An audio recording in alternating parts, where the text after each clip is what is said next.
A usted las gracias. Comunista Carla Scheffer tiene el uso de la palabra por el tiempo asignado por su bancada. Gracias, presidente. Bueno, saludar la intervención de la congresista Marisol Pérez Tello. Definitivamente me hubiera gustado que, especialmente en la parte de la niñez y la infancia y la adolescencia, me hubiera gustado que tomen más interés el Premier y los ministros sobre el video de esta experiencia tan maravillosa que tienen en Corcán, en Cusco, ¿no? Estamos hablando acá del tesoro más preciado que tiene su país, su población, sus niños, sus niñas, la primera infancia. Y parece que el interés no es el más adecuado. Hemos insistido en la presencia del Premier y los ministros que debieron estar acá para empezar por la trata de personas en septiembre del año pasado. Entonces, yo creo que acá se refleja la voluntad política de este gobierno de trabajar con el tesoro más importante que tiene un país, el ser humano. Pero bueno, la congresista Marisol Pérez Tello ha aclarado muy bien el tema de la parte de la trata de personas en la parte de lo que es la protección. Pero yo voy a abocarme a lo que es la prevención. Si no hay cliente, no hay delito. Y tenemos que trabajar el tema de educar a nuestra población, y con mucha pena vemos que recién en el 2015, en el presupuesto articulado de lucha contra la trata, recién se incluyó el Ministerio de Educación. Cuando creo que ese ministerio es uno de los más importantes que se tiene que trabajar para concientizar a las personas, especialmente a los niños y niñas y adolescentes, de qué es la trata de personas. Que estos niños y niñas y adolescentes tienen que entender que no son un producto, que eso los vuelve esclavos, pero parece que no lo han entendido. Leyeron muy bien, el Premier leyó muy bien su exposición, parecía que hablaban de otro país, ¿no? Pero la realidad acá es totalmente diferente. Acá es un mundo que lo tenemos a la vuelta de la esquina, a la vuelta de la oficina quizás del Premier. Está ahí la trata de personas, sino que no la queremos ver. Pero realmente, como dijo Marisol, algo se ha avanzado, se ha puesto el tema en vitrina, ¿no? Pero ojo que hay organizaciones civiles que vienen trabajando este tema desde hace muchísimos años y que en cierta manera han hecho hasta el rol del Estado en lo que es el manejo de la información, de determinar las zonas en el Perú, cómo está afectando este delito tan terrible para el ser humano. Como una vez me dijo mi hijo, la trata de personas vulnera todos los derechos del ser humano, todos, pero no lo vemos. Yo considero que el país encima, nuestro Perú, su situación geográfica lo conlleva a ser utilizado por este delito tan terrible que maneja tanto dinero sucio, asqueroso, porque se vuelve un país de tránsito, de origen, de destino. Hay avances, pero que no están siendo focalizados. Por decirte, el ministro acá habló de unos avances de ciertos instrumentos que se utilizan. No está considerado Piura, por decirte que es el segundo departamento con mayor población y no se tiene una cámara GESE. Yo considero que parte de los temas que hoy tratamos son los que conllevan a la violencia en que vive este país. Hemos hablado de la trata de personas, que es un delito que es toda una mafia articulada, que se han hecho acciones, pero pero esas víctimas realmente no han sido rescatadas o reinsertadas de la manera adecuada. Muchas veces acá han venido del Ministerio del Interior, luego de hacer operativos, diciendo dónde las llevo, qué hago con estas chicas. O sea, no existe. Un minuto adicional, congresista, para concluir.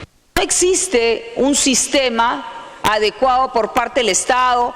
El Ministerio de la Mujer, en cierta manera, evade esta responsabilidad pasándosela a los gobiernos regionales o municipales, cuando debería ser una política pública nacional de combatir este delito, que acá en el Perú es el segundo que genera más dinero sucio después del narcotráfico, presidente. Entonces yo creo que deberíamos realmente ser más responsables y no solo leer un documento, sino plasmarlo en la realidad terrible, ese mundo oscuro de la esclavitud del siglo XXI. Acá en el presupuesto, efectivamente, para el 2016, si reconocen este delito como un flagelo, tenemos una disminución en el presupuesto de la República, ¿no? Que es realmente, yo no quiero ni citar la cifra porcentual que se le puede dar. Congresista, ya tuvo un minuto adicional. ¿Concluimos? Gracias. Congresista Luz Salgado.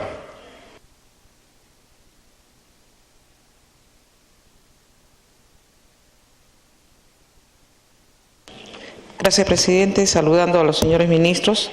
Voy a tratar de ser breve, señor, porque sabiendo que prácticamente es la última vez que los vamos a ver a los ministros en este hemiciclo, porque no creo que se aprueben los demás pedidos de presencia de ministros que hemos hecho por diferentes motivos.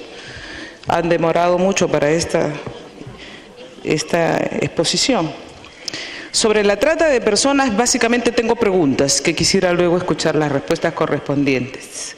A través suyo, señor presidente, se sabe que la captación mayoritaria de estas víctimas de trata se realiza a través de agencias de empleo, a través de avisos de diario, ahora a través del internet, trabajos de modelaje,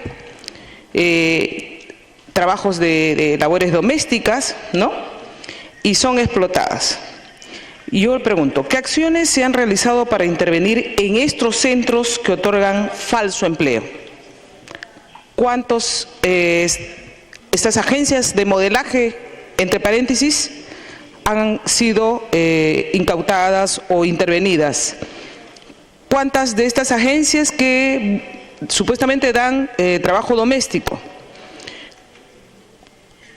¿Cuántas de estos hoteles, inclusive, que las llaman para hacer servicios no adecuados? ¿Cuántas denuncias se han interpuesto como producto de la fiscalización a bares, hospedajes, que son lugares de explotación? O sea, ¿cuántas denuncias ha puesto ante el Ministerio Público después de la intervención? ¿Cuántas casas de protección se han creado para resarcir a las víctimas? ¿Y cuántos explotadores sexuales fueron denunciados? En la práctica queremos ver si esto, la política de Estado que se ha implementado, se está haciendo correctamente. O sea, ¿cuántos tenemos denunciados? Solamente así podremos saber si estamos avanzando. Yo personalmente tuve la oportunidad, creo, la vez pasada de decirle a la ministra, si no me equivoco, en otra intervención, que vi carteles llamando a niñas menores de edad en la Plaza de Armas de Iñapari. Al costado estaba la Fiscalía y al otro costado la comisaría. Nadie hacía nada, los tremendos carteles estaban ahí en Iñapari. Con respecto al tema de la protección a nuestros niños y niñas, que es una tarea que nos obliga a todos a estar en pendiente, y yo por si acaso estoy también ahora abocada en el tema de la disminución de la tuberculosis resistente que también está atacando a nuestros niños. Me llama la atención, señora ministra, los cuadros que están en su propio informe a través de la presidencia, porque no es que haya aumentado el trabajo por la lactancia materna, que por cierto, como usted sabe, Nosotros estuvimos en eso en los 90, inclusive sacamos una ley y sacamos un libro alentando la lactancia materna para disminuir la desnutrición infantil y las enfermedades infectocontagiosas. Ponen cifras, pero en su mismo cuadro disminuye la lactancia materna porque en 2013 estaba en 93.6, 2013, y el 2015 92.6. Algo estamos haciendo mal. En vez de aumentar, hemos disminuido.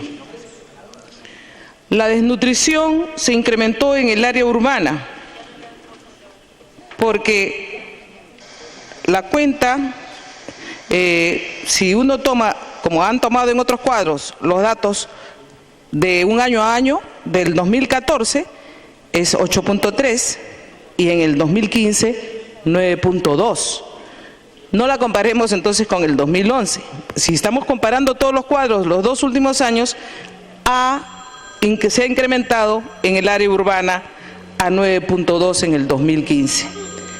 La anemia también se incrementó desde el año 2011. Si queremos tomar el cuadro desde el 2011, está en 37.5 y en el 2015 40.5. O sea, los cuadros se pueden manejar, pues lamentablemente, conforme uno quiera sacar las cifras, ¿no? Y con respecto, sí, ahorita, los niños vacunados, lo mismo. Si sacamos desde el 2011, eran 73.2 y ahora estamos en 69.4. O sea, hemos dejado de vacunar a los niños. Depende de cómo se lean las cifras, pues, ¿no? Me pido interrupción la congresista Carla Scheffer, señor presidente. Congresista Scheffer, 1 minuto. Gracias, presidente. Haciendo un análisis sobre lo que está diciendo la congresista Salgado, de los cuadros presentados por la ministra sobre el tema de la desnutrición crónica y la anemia. Existe el programa, el PAN, de articulación de la nutrición, que del 2012 al 2016 sube casi de 1.200 millones a 1.800 millones. Realmente es lamentable ver en el cuadro especialmente los porcentajes de anemia en niños y niñas de 0 a 36 años, que si efectivamente a estos niños no se les da la atención integral, especialmente en nutrición, y llegan a los 5 años con un desarrollo neurológico adecuado, ese niño lamentablemente, disculpen la expresión, ya fue. No va a poder tener sus capacidades en el colegio para poder desarrollarse de una manera adecuada. Y acá en la estrategia LENSI, que es la Estrategia Nacional... El segundo minuto. Gracias, Luz. En el ENSI, que es la Estrategia Nacional de Sanitaria de Inmunizaciones, nosotros efectivamente tenemos una cobertura bastante amplia a nivel de Latinoamérica, pero nosotros tenemos que ver el porcentaje de la cobertura, porque hay muchas de esas vacunaciones importantes, especialmente en el tema de primera infancia, que tienen que tener 3 dosis. Y en vez de subir por tener un monitoreo adecuado, porque hay más plata, hemos caído. Y lamentablemente acá hay un problema muy fuerte, que lo acabo de ver constantemente en los recorridos por las zonas alejadas. En los centros de salud les están cortando la luz, ministro. Usted dice que sí, efectivamente existe una cadena adecuada de lo que es la refrigeración de estas vacunas, pero en la ley de presupuesto que se transfirió las transferencias anticipadas del CIS al MEF, y ustedes no defendieron lo que el ministro de Salud pedía. Y Concluir el segundo minuto, congresista. Congresista Salgado puede concluir. Sí, señor. Resumiendo, con respecto a los temas de las cifras, es una tarea para el próximo gobierno, porque van a tener que revertirla en forma inmediata. Lo que me preocupa ahora es qué nos están dejando con este nuevo plan para el próximo Congreso. Decían que tenemos que hacer un nuevo registro integrado sobre el tema de trata. O sea, no está hecho. implementar las oficinas de investigación desconcentrada. O sea, no se ha hecho.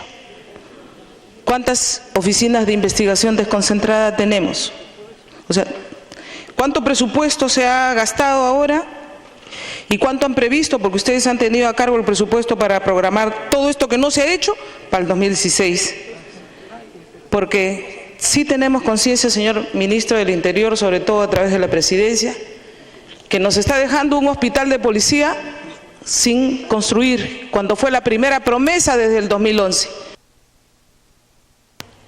Para concluir, congresista. Sí, yo quisiera que me den los mismos minutos que han dado a otros congresistas para poder concluir. Nos he dado los minutos correspondientes a cada bancada. Gracias. En el caso de Marisol Pérez Teo, Le pido solamente entonces 2 minutos para poder concluir, señor presidente, diciéndole que no tenemos el centro de emergencia del hospital de policía. Nuestros policías están sin hospital de la emergencia y lo prometieron desde un primer momento. Nuestras comisarías no están integradas y por eso la delincuencia aumenta y amanecemos con noticias de muertos, secuestros y sicarios todos los días. Somos el primer país exportador de clorhidrato de cocaína en este gobierno. Somos el primer país exportador de clorhidrato de cocaína y los puertos siguen siendo sin cuidar. Y la pregunta que tengo para el señor ministro es, ¿cuántos policías han tenido dispensa de votación en esta segunda vuelta, señor ministro? ¿Cuántos policías han tenido dispensa de votación en esta segunda vuelta? Gracias, señor presidente. Gracias. La congresista Rosa Mavila tiene el tiempo asignado por su bancada. 2 minutos el congresista Mesías Guevara, señor. Congresista Guevara, 2 minutos. Gracias, presidente. Gracias, colega congresista Rosa Mavila. En estos 2 minutos que voy a hacer intervención, señor ministro, señores ministros, quisiera en primer lugar, colegas congresistas, manifestarles que hoy se celebra el Día del Ingeniero y por su intermedio, señor presidente, sería bueno que demos un saludo a los ingenieros a través del decano nacional. Por otro lado, hoy hemos escuchado 2 temas muy importantes, que es el tema de las trata de blancas y el tema de la niñez. La verdad que el tema de la trata de blancas es un flagelo que definitivamente todas las fuerzas democráticas y políticas tenemos la obligación de combatir, convertirlo en una política de Estado y asimismo siempre con un pensamiento eminentemente propositivo y proactivo. Me permito sugerirle al señor ministro del Interior que tenga en cuenta, porque no he leído aquí en ninguna parte o se me ha pasado, el tema relacionado que tiene que ver con el uso de la tecnología de información y comunicación, el tema satelital, para de esa manera ayudar a identificar a aquellos malhechores que están permanentemente haciendo la trata de blancas. Asimismo, también utilizar a la unidad de inteligencia financiera con el objetivo de ver la procedencia ilegal de estos dineros. Así como existe la minera ilegal, la tala ilegal, el narcotráfico, también tiene que ser considerado como un flagelo que debemos de detectarlo a través de la unidad de inteligencia financiera. Son 2 sugerencias que le doy al señor ministro. En lo que se refiere a la señora ministra de la Mujer, quiero sugerirle que en primer lugar nos ayude a través de la mesa, a través de la bancada nacionalista, a aprobar el proyecto de ley 3193 que tiene que ver con la creación de bancos de leche para la donación, conservación, procesamiento y suministro de leche materna humana, que tiene que ver precisamente lo que hoy estamos hablando con lo que es la anemia, con lo que es la desnutrición. Otro tema también, aprovechando la presencia del señor presidente del Consejo de Ministros, solicito, señor presidente, que se declare en emergencia la provincia de Jaén por la aparición dramática del Zika. En estos momentos hay 53 personas en las cuales están implicadas 33 damas, 33 madres de familia y ya están contaminadas con esta enfermedad. Por lo tanto, solicito, señor presidente del Consejo de Ministros, que tenga el tema de la decisión.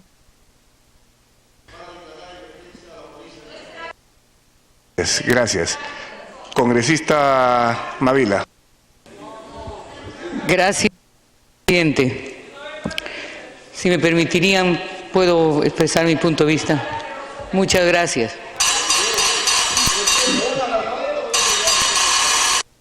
Por más respeto entre colegas, si fueran tan amables. Congresista Mavila.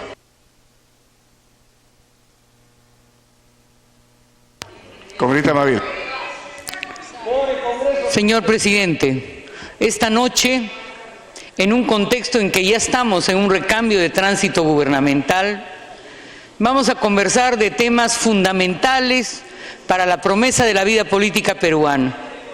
El problema de la trata de personas, el problema de la infancia y adolescencia, el problema de la condición de la relación entre los géneros.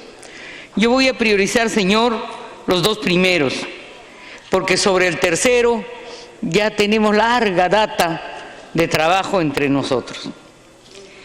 Yo lo que encuentro, señor presidente, señor ministro del Interior, señor premier, señora ministra de la Mujer, es que aparentemente hay, señor, determinado tipo de políticas respecto a unidades temáticas que no tienen concordancia sistémica entre ellas. ¿Qué quiero decir?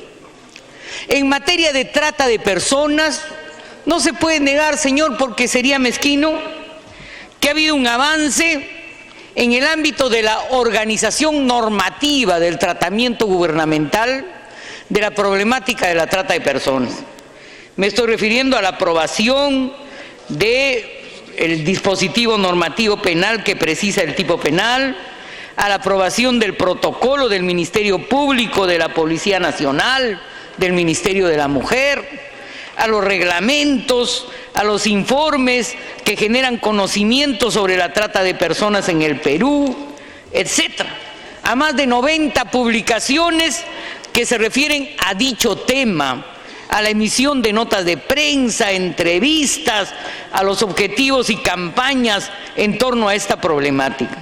Sin embargo, señor, el énfasis de todas estas políticas es de naturaleza informativa, de capacitación, y hablando político-criminalmente, ministro Guadalupe, es preventivo, ¿no es cierto? Ese es el énfasis. Pero es curioso el déficit en el otro ángulo que debe tener, pues, señor, toda política criminal que implica una visión sistémica de esa problemática de trata de personas. Hace un tiempo dirigí un oficio al Poder Judicial para que me informara en los últimos 7 años cuántos casos de trata de personas habían sido denunciadas y en relación a esos casos denunciados, cuántos casos habían sido sentenciados. Y descubrimiento, en los últimos 7 años de 630 casos de trata de personas denunciados, solo se emitieron 21 sentencias condenatorias. Es decir, solo el 3% de casos tuvo sentencia. Y entonces aquí estamos objetivamente ante una circunstancia fáctica de impunidad. Ese es el problema político-criminal. Y tal vez por eso, y las indemnizaciones también son un saludo a la bandera, ¿no? Irrisorias, con promedio de 3.000 nuevos soles por caso sentenciado. Y entonces aquí tenemos un problema político de coordinación de políticas de Estado para ver esta problemática de la trata. Y la tenemos, señor, porque es curioso cómo en todas las iniciativas, por ejemplo, las capacitaciones y los eventos de sensibilización, han llegado a 69.430 personas. Bastante, ¿no? Emulable el interés de la política de Estado en el objetivo estratégico de sensibilizar, difundir, capacitar. Pero si analizamos con ojo crítico el objetivo estratégico de persecución de los tratantes, la meta es la vigilancia del cumplimiento de la ley, el registro y sistematización de asesorías y preservar y salvaguardar los derechos de los testigos. Acá falta una meta, señor. Acá falta una meta político-criminal. La sanción, señor, la sanción, ¿no es cierto?, para evitar la impunidad de los tratantes de personas en nuestro país, más allá de la nomenclatura, abajo la impunidad en el caso del delito de la trata. Y entonces, por eso hay paradoja, señor. Por eso, cuando se habla de objetivos como registrar, sistematizar asesorías, denuncias, procesos judiciales, encontramos que en las operaciones contra la trata de personas hay 388 detenidos en Madre de Dios entre el 2014 y el 2015. ¿Y saben cuántos intervenidos hay? Solo hay 50 intervenidos. Habrá que ver, de esos intervenidos, ¿cuántos han sido procesados penalmente? Hay 3.426 intervenciones en todo el país, de los cuales solo han prosperado 649 denuncias. Así, qué poderosos los tratantes, ¿no? Que en más de 3.000 casos no ha prosperado una denuncia de naturaleza penal. Y entonces, señor, aquí hay un nudo político criminal de la que o principalmente el nuevo gobierno tiene que ser consciente. No se trata, pues, y esto lo vivimos las organizaciones de mujeres, no se trata solo de difundir los derechos, levantar la relevancia victimológica, se trata de punir cuando hay ley, ¿no es cierto?, cuando hay sensibilización, cuando han sido capacitados todos los operadores. ¿Dónde está la eficacia represiva político-criminal en materia de estos delitos? Y yo lo pongo, señor, a la luz del día. Yo que adhiero a una posición minimalista, que no me gusta ser ultrapunitiva, pero las leyes no son, pues, un saludo a la bandera, ¿no? Tienen que criminalizarse conductas como la trata, señor, que son de alta nocividad social. En segundo lugar, yo quisiera, señor, decir casos brevemente por la escasez del tiempo, que implican obviamente una coordinación interinstitucional, no para capacitar ni sensibilizar, una coordinación interinstitucional efectiva, señor, entre la Policía Nacional, el Centro de Emergencia Mujer. Dicho sea de paso, hay bastantes más centros de emergencia mujer que saludo, pero los casos que han visto de trata son muy pequeños para la cantidad de centros de emergencia mujer, y quiero eficacia porque sé que son buenas abogadas, y por eso la coordinación entre las instancias gubernamentales, el asegurar también una conducta adecuada por los medios de comunicación. Por ejemplo, señor, si vemos un solo caso de existencia de una red de trata con operadores de Estados Unidos, explotación sexual de niños. En diciembre del 2015, David Joshua Brown, estadounidense que lideraba red de prostitución infantil en el Perú y que se había rescatado en un operativo policial simultáneo en 6 distritos a 11 menores entre 4 y 15 años. Los clientes de este tratante eran extranjeros que llegaban al Perú, contactados a través de internet, y la coordinadora de toda esta red había sido víctima, Marilyn Connie Salazar, 26 años, abusada por Brown cuando era una niña, que ofrecía a 2 de sus 4 hijas de 4 y 7 años para que sean prostituidas a través de esta red. Salazar además era una de las captadoras de nuevos menores. Señor, pregunto, este tipo de casos tan clamorosos, ¿por qué no se hace un hecho emblemático de capacitación a la opinión pública y sobre todo a la ciudadanía? Y esto tiene que ver, señor, con otro dato que tengo, que tiene que ver con la red de percepciones. ¿Cuántos ciudadanos en nuestro país, señor, están conscientes de la amplia dañosidad social que implica el delito de trata? Casi el 70%, señor, no tiene claridad del factor criminógeno que tiene la trata de personas en el país y sobre todo de la influencia victimológica que tiene en la infancia y adolescencia. En tercer lugar, señor, yo quisiera simplemente decir que en materia de trata hay necesidad de políticas públicas fundamentales. Por ejemplo, en el presupuesto del Ministerio de la Mujer, si mal no me equivoco, estaba considerada la necesidad de edificar 5 centros victimológicos exclusivamente orientados a la trata. ¿Se han hecho? ¿Por qué en Madre de Dios, señor, no funciona un organismo, siendo en el mapa de criminalidad un centro especialmente orientado a la trata? ¿Por qué no funciona, pues, un centro de emergencia victimológico orientado a este delito? Y creo que sí puede.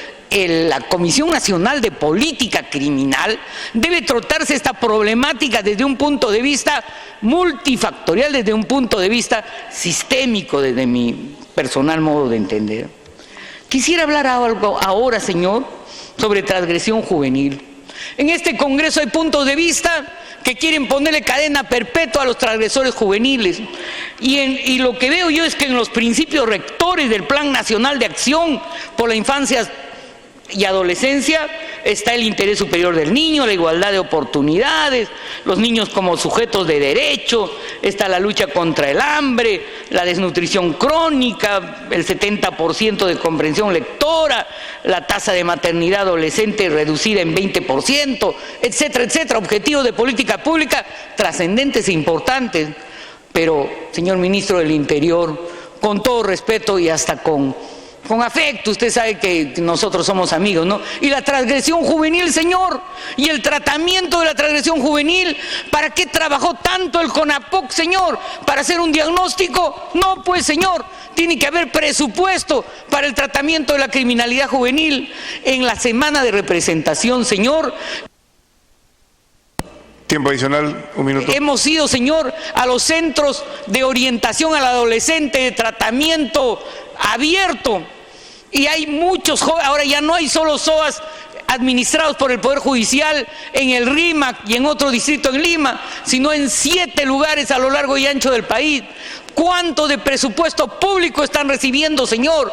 ¿Por qué incrementamos solo en algunos ámbitos y no en ámbitos que tienen que ver con la recuperación del adolescente, con políticas de prevención objetivas, como por ejemplo el tratamiento, señor, de la familia?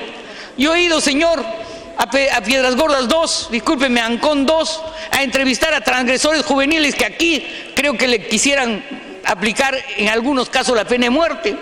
Y por ejemplo, señor, ¿no?, en el origen causal del delito, en esos transgresores juveniles de alta lesividad, encuentro pues en todos los casos que hay disfunción familiar, y entonces una política de escuela de padres, señor, en los servicios de orientación al adolescente de tratamiento abierto, y también, señor, en los centros de internamiento adolescente como Maranga y similares. Tiempo adicional para terminar. Por favor. Una política, señor, de tratamiento desadictivo para alcoholismo y drogas. Es fundamental la política penitenciaria, y no es la primera vez que lo digo. No puede ser solo cemento y cemento, señor. ¿Dónde está el tratamiento juvenil expresado en presupuesto público?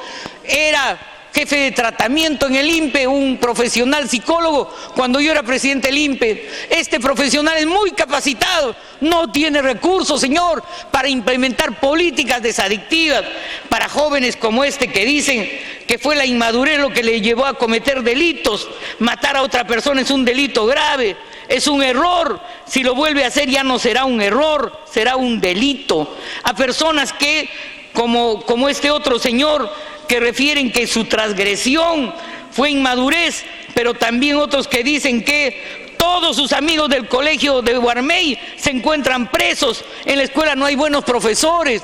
¿Cómo no pensar en políticas públicas para que el transgresor no vuelva al mismo centro de transgresión, al espacio ecológico de la transgresión? Para concluir, 1 minuto. Concluir, señor, para que los jóvenes transgresores primarios no vuelvan al mismo escenario de ecología de la transgresión.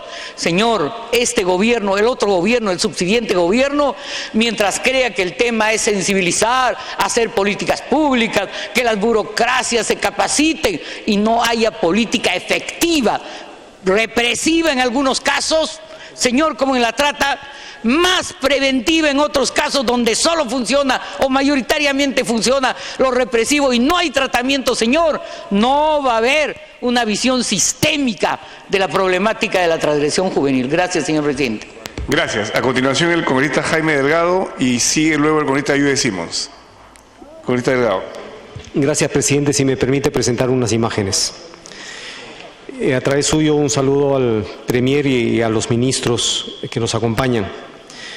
Uno de los temas importantes que se ha mencionado es la lucha contra los factores que influyen en el desarrollo de los niños, niñas, adolescentes. Y obviamente uno de los primeros derechos fundamentales es a una alimentación apropiada. Y es lamentable, presidente, de que en estos últimos 5 años no solo que no hayamos avanzado en esto, sino que hemos retrocedido. Tengo una primera imagen, no esta que está presentando, de que entre el año 2011 y 2014 la anemia ha aumentado de 41.6% a 46.8%, lo cual significa un aumento global de 5.2% porcentuales. En el área rural se ha incrementado de 49.6 a 57.7. Es decir, ha sucedido algo que jamás tendría que haber sucedido. No solamente que venzamos a la anemia, sino que por el contrario esté aumentando, y sobre todo en algunos sectores. Es verdad que a partir del 2015, tenemos entendido, se ha comenzado a revertir esta situación, pero es una cosa absolutamente inaudita. Pero junto con la anemia, la desnutrición crónica, viene un fenómeno que está afectando a la humanidad en su conjunto y particularmente a nuestro país, presidente. ¿Cómo es posible que en los últimos 5 años haya sucedido esto que son cifras oficiales? El sobrepeso y la obesidad infantil ha crecido de 24.4% a 32.3% en lo que va de este gobierno. En lo que va de este gobierno. O sea, ¿cómo es posible que estemos permitiendo esto? Cuando el tema del sobrepeso y obesidad es un factor que está impactando tremendamente sobre la salud de los niños. Hoy encontramos curiosamente un fenómeno, que hay niños obesos, desnutridos y con anemia por la malnutrición. Frente a esta situación es que impulsamos la Ley de Alimentación Saludable, que tiene 3 años sin reglamentar. El presidente Ollanta Humala la promulgó con auspicios, con bombos y platillos, orgulloso de ella, porque esta ley, primero que la presentamos 4 bancadas, y fue coordinada con el sector salud y con todas las autoridades de la OPS, OMS, porque queríamos que sea una ley consensuada de acuerdo a los estándares internacionales. Y sin embargo, 3 años no se reglamenta. Por presión de algunos lobbies, de algunos grupos empresariales que han influido en el Poder Ejecutivo, donde hay mucha gente que está jugando a los intereses del sector empresarial y no en función de los intereses de la población y de los niños. Estas son cifras oficiales que han sorprendido al mundo, porque este es el único país que en apenas los últimos 4 años se ha disparado el sobrepeso y la obesidad a una velocidad inusitada de 24.4 a 32.3%. Y la segunda imagen nos da cuenta, son todas cifras oficiales de OPS, OMS, que el Perú es el país que en los últimos años es el que más ha crecido en la región en la venta de comida chatarra. Miren las cifras, Perú con 107% de crecimiento versus otros países que están con 37, 25, claro, y hay un par de países también que están ahí, Uruguay, por ejemplo, y Bolivia. Pero Perú es uno de los países que más ha crecido en la venta de comida chatarra en lo que va nada más de este periodo. Entonces eso ha significado que todos los compromisos que ha asumido el Perú como parte de la Organización Mundial de la Salud en un programa internacional que trata de luchar frente a este fenómeno mundial de sobrepeso y obesidad y todas las enfermedades crónicas que vienen aparejadas con ellas, mejorar la información al público para que cuando compre un producto sepa cuáles son los niveles de azúcar, grasas y sodio que estos contienen, que son los 3 o 4 elementos fundamentales detonantes del sobrepeso y la obesidad. Entonces nuestros vecinos que vieron nuestro ejemplo, nuestra ley, se inspiraron en ella y comenzaron a dar sus propias legislaciones. Ecuador, México, Chile, y comenzaron a poner este tipo de advertencias, siendo que el Perú fue pionero en esta legislación. Y veamos qué está sucediendo en la siguiente imagen, perdón, no se pasen tan rápido, qué está sucediendo con los productos que estamos vendiendo en el Perú. Perú, galletas Oreo. Miren en Ecuador cómo ya las indicaciones con el semáforo nutricional, alto en grasa, alto en azúcar. Y curiosamente estas Oreo y estas galletas Club Social se fabrican en el Perú para los ecuatorianos. Cuando las fabricamos para los ecuatorianos le ponemos toda la información al público. Siguiente. Perú, Ecuador, la Coca-Cola, alto en azúcar. Siguiente. Chile. Desde la semana pasada el gobierno chileno ha puesto en vigencia la nueva ley de alimentación saludable con el etiquetado. Ahora todos los productos en Chile, en todos los supermercados, aparece la indicación cuando el producto es alto en azúcar, en sal o en sodio, como aparece aquí en las etiquetas. Y el Perú, nada, vergonzosamente nada. Siguiente. Estas son las nuevas etiquetas en Chile. Vayan a cualquier supermercado. Y eso fueron parte de las recomendaciones de Organización Mundial de la Salud, el etiquetado frontal, y lo pusimos en nuestra ley. Y el gobierno chileno y ecuatoriano lo pusieron en práctica. Correa se puso los pantalones y no cedió a las presiones de las empresas. La siguiente imagen. Miren las gaseosas ahora con la Coca-Cola, por ejemplo, la Fanta en Chile, alto en azúcar. ¿Para qué? ¿Para que la gente no la consuma? No, simplemente para que tenga en cuenta de que el cuerpo solo puede metabolizar 5 cucharitas de azúcar por día. Una gaseosa pequeña tiene 14. Están matando a los niños. Esto es protección de la infancia. ¿Y qué está diciendo nuestra ministra? Nada, absolutamente nada, silencio absoluto, porque se está protegiendo intereses empresariales. Siguiente, miren la imagen de los siguientes productos en Chile, creo que ahí nos quedamos. Entonces, frente a esta situación, me pregunto yo, señor primer ministro. Un minuto adicional. Con toda cordialidad, pero con la firmeza que corresponde, ¿a qué se debe que el gobierno no quiera reglamentar esta ley? ¿Quieren hacer pasar al presidente de la República en la historia como el presidente que no se atrevió a imponer la ley, la legalidad para defender a la niñez y a la adolescencia, y cedió ante las empresas, ante los lobbies empresariales? ¿Ustedes van a hacer pagar ese costo político al presidente de la República? Y segundo, hay más de 60 leyes que hemos dado aquí en el Parlamento, señor primer ministro, que usted ni el Ejecutivo las ha reglamentado. Y esto es un desacato a la autoridad del Congreso. Esto es inaceptable.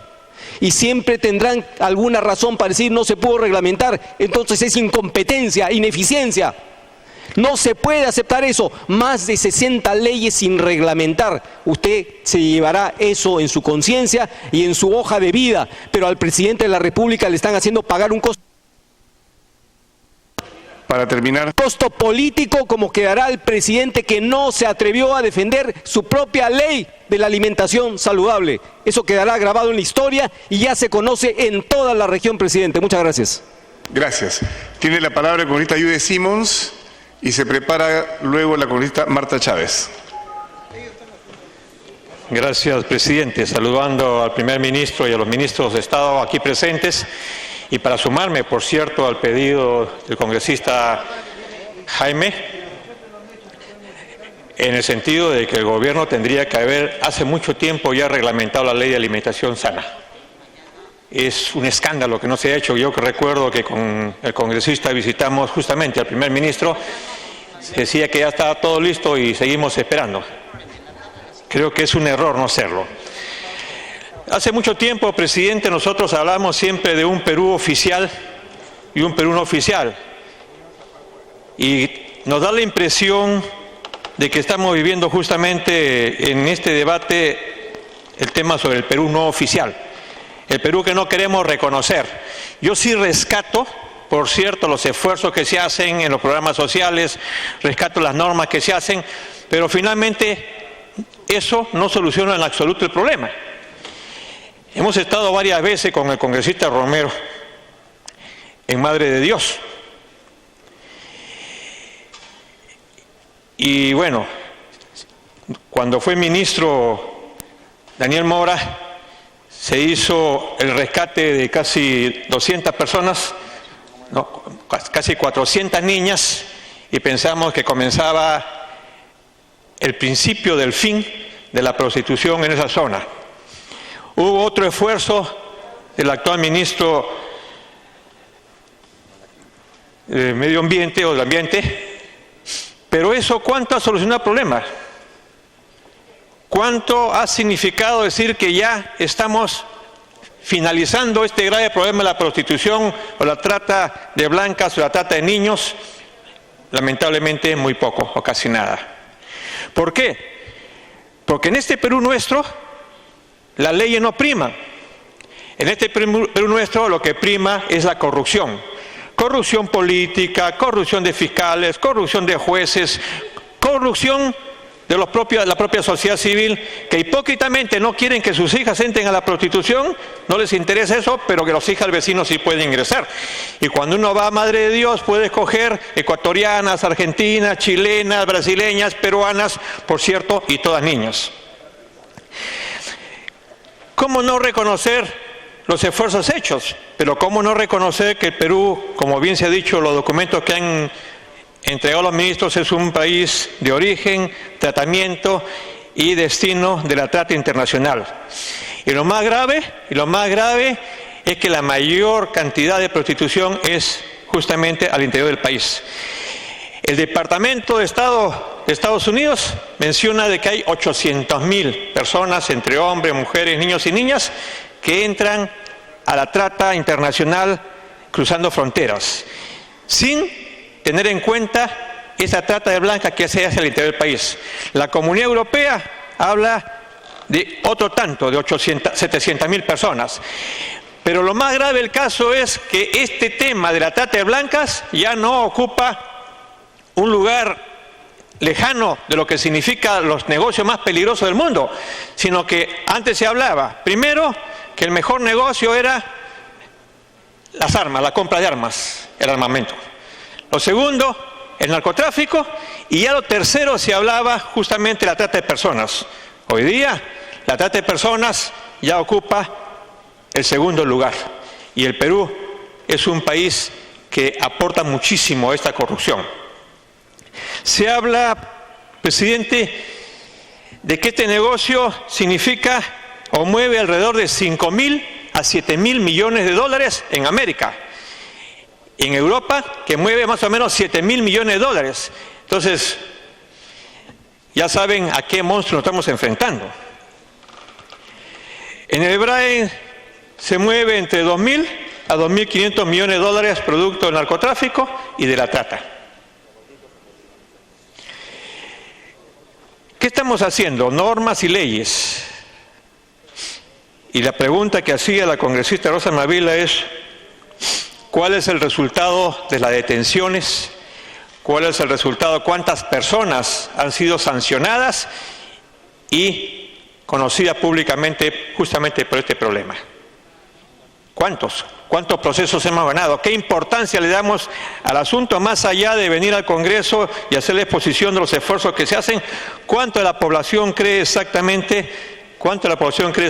que este es un tema fundamental? Nosotros, presidente, y a través suyo, señor presidente del Consejo de Ministros, tenemos inmensa preocupación con el tema rural. ¿Cómo es posible que un país que tiene crecimientos récord de 8%, 8.5%, 6%, 9%, tenga los niveles de nutrición crónica, de anemia de casi el 51 o 52% en el campo y el 27 o 28% en la ciudad? ¿Cómo es posible que un país que significaba la estrella, lo máximo de América, el país que todos nos sentíamos orgullosos, tenga el triste privilegio de tener el 50 y tantos % de niños con anemia y tenga el triste privilegio de tener a nivel rural el 27% con desnutrición crónica infantil y a nivel de ciudad casi el 14.4%, que no estamos hablando pues de 15 personas, sino que estamos hablando de miles de niños. Entonces ahí tenemos una situación complicada y que no le estamos dando solución. El gobierno nos recibe el aplauso y yo creo que sí es bueno cuando se habla de Caliwarma, cuando se habla del programa Juntos. Claro que sí, aplaudimos eso. Pero ¿qué seguimiento hay a esos programas después de la primera entrega, por ejemplo, de Juntos con los 200 soles, cuando la mamá tiene que llevar al niño a la escuela, pero que tiene que